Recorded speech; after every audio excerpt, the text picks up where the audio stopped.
acabamos de pasar por un proceso electoral.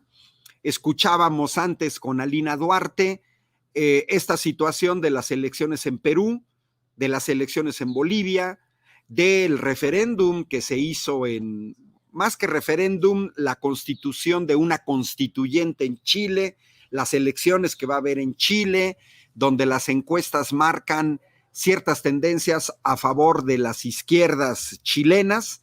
Y bueno, todo eso forma parte de un análisis muy importante que se tiene que hacer de los resultados electorales. Tanto para los partidos políticos o principalmente para los partidos políticos, es de suma relevancia el hacer análisis de los resultados, porque no se puede ir a una elección y decir, ya ganamos, ya perdimos y ahora nos esperamos hasta la próxima elección, hacemos changuitos, nos persinamos a ver si nos va bien. Pues, o sea, uno no puede ir a un proceso electoral de esa situación, porque lo más probable es que se pierda o ni siquiera se sepa por qué se ganó, dónde se perdió y por qué se perdió. Por ejemplo, sigue la derecha mexicana insistiendo en una falacia, algo que no es cierto, de querer decir que Morena perdió la mayoría calificada. El análisis de datos también es útil para conservar una memoria histórica, como esta que les estoy compartiendo. Estos fueron los resultados de las elecciones para el Senado en 2018. La mayoría calificada son 86 senadores y Morena obtuvo 42 por mayoría relativa, 13 plurinominales, 55.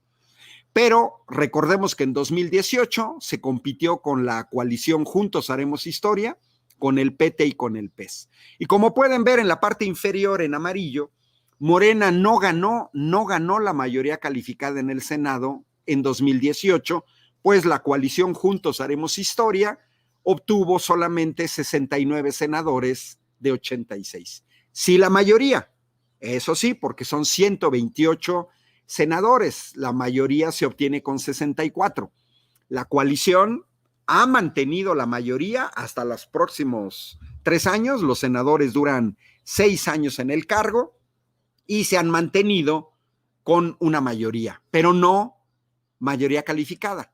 Y los resultados del Congreso en 2018, donde la mayoría calificada son 334, podemos observar que la coalición Juntos Haremos Historia, lo que tenemos en amarillo, se quedó con 308 diputados. Tampoco se obtuvo la mayoría calificada.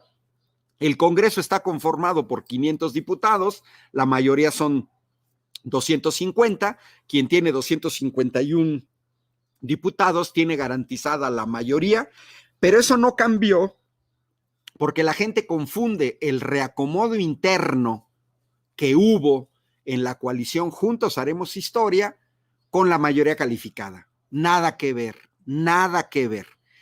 En el lado izquierdo tenemos las votaciones importantes, son las de mayoría relativa. Morena ganó 106, con 85 plurinominales, 191. Después del reacomodo, Morena llegó a 247 diputados.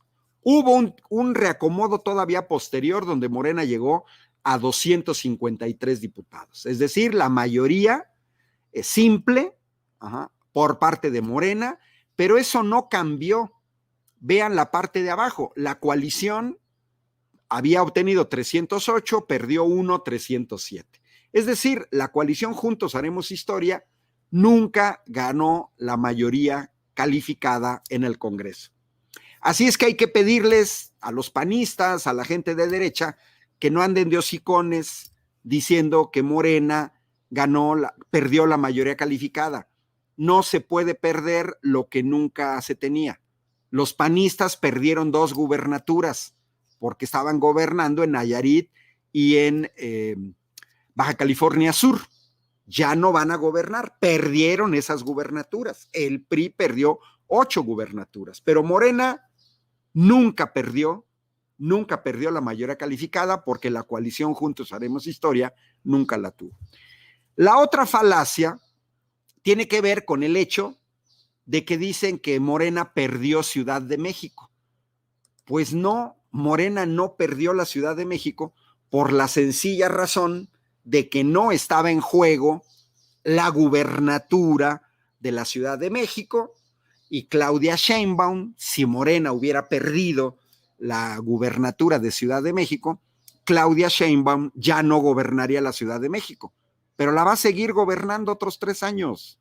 Entonces, ¿dónde está que se perdió la Ciudad de México? La vez pasada yo les dije, pero siguen insistiendo de que Morena perdió la mayoría, cuando en realidad Morena mantiene la mayoría en el Congreso, mantiene lógicamente la gubernatura con Claudia Sheinbaum y mantiene una mayoría apretada. Morena perdió la Ciudad de México, no la perdió. Perdió 4 alcaldías. Las alcaldías, en el análogo en los estados, son los municipios. Claro, Ciudad de México está conformada por 16 alcaldías, la pérdida puede ser importante de esas 4 alcaldías, pero si la gente no maneja datos, andan por la vida diciendo una bola de tonterías. Morena no perdió Ciudad de México, Morena no perdió la mayoría calificada en el Congreso, sí sufrió una derrota en 4 alcaldías, pero no suficiente como para perder la mayoría en el Congreso, que se obtiene por el número de votos. Precisamente lo que estamos tratando